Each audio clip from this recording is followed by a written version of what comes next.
Ration विक्रेताओं ने अपने ऊपर दर्ज मुकदमा वापस लेने की उठाई आवाज़।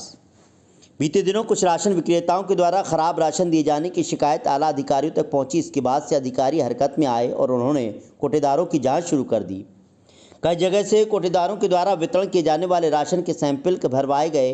कुल मिलाकर शहर से 16 कोटेदारों के सैंपल भरवाए गए, जिनमें से कुछ खुला राशन और कुछ बंद बोरियों को खुलवाकर सैंपल भरवा दिया गया, जिसके बाद 16 कोटेदारों ने अनियमितताएं पाई गई। कोटेदारों का कहना है कि हम राशन अपने तौर पर अपने पास से नहीं बांटते हैं, हमें राजस्थान FCI से मिलता है। कोटेदारों का कहना है कि अनियमितताएं ऊपर से भी की जा रही हैं। हमें जो राशन दिया जाता है हम उसका वितरण करते हैं, अगर सैंपल लेना है तो FCI के गोदामों में जाकर सैंपल लिया जाए। जो ट्रक राशन को लेकर आता है उन ट्रकों का सैंपल लिया जाए। हम लोगों के पास जैसा सैंपल आता है हम उसी के आधार पर राशन वितरण करते हैं। राशन विक्रेताओं का कहना है कि अगर हम पर लिखे गए मुकदमे वापस नहीं लिए जाएंगे तो हम अगस्त माह का राशन वितरण नहीं कर पाएंगे। कोटेदारों ने अपने हक के लिए आवाज़ उठाई और उठाते रहेंगे।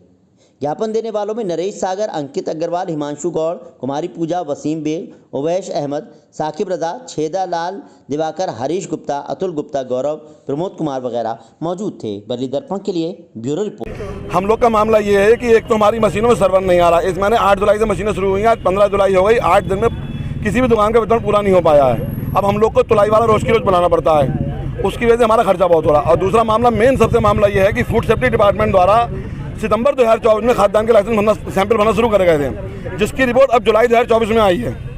अब आप बताइए 8-10 महीने बाद जो रिपोर्ट दे रहे हैं, उस रिपोर्ट को हम लोग कैसे सच मान लें कि रिपोर्ट सच है इनकी। इन्होंने 16 के 16 सैंपल फेल कर दिए, जिसमें 8 दुकानदारों बताया जा रहा है मुकदमे दर्ज करें इन्होंने।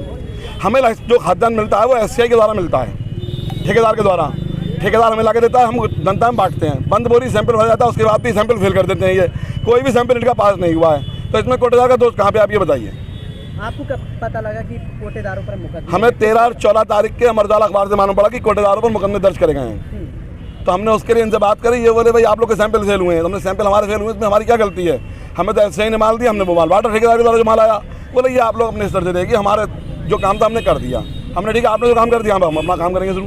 कार्रवाई के निर्देश दे दिए गए हैं जिस तरह से, अगर आपका ये समस्या सॉल्व नहीं होती क्या कदम उठाएंगे? अगस्त 2024 का हम लोग वितरण बंद कर देंगे।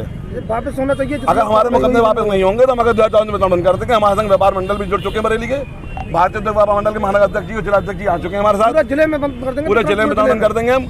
और हमारे मुकदमे वापस हर सूरत में होने चाहिए। तो हम लोगों को तहसील जाना पड़ा, तहसील गाँव जाना पड़ा। हम लोग DM साहब को ज्ञापन दे रहे हैं, कमिश्नर साहब को यहाँ पे दे रहे हैं, और प्रमुख सचिव खाद्य और प्रमुख खाद्य रसद लखनऊ भेज रहे हैं। FCI का जो FCI ने बीसलपुर और पीलीभीत में भी माल चल गया बरसात में बाढ़ के कारण, वो माल बरेली के लिए डाइवर्ट कराएं। कहना ये चाहेंगे कोटेदारों पे अन्याय हो रहा है।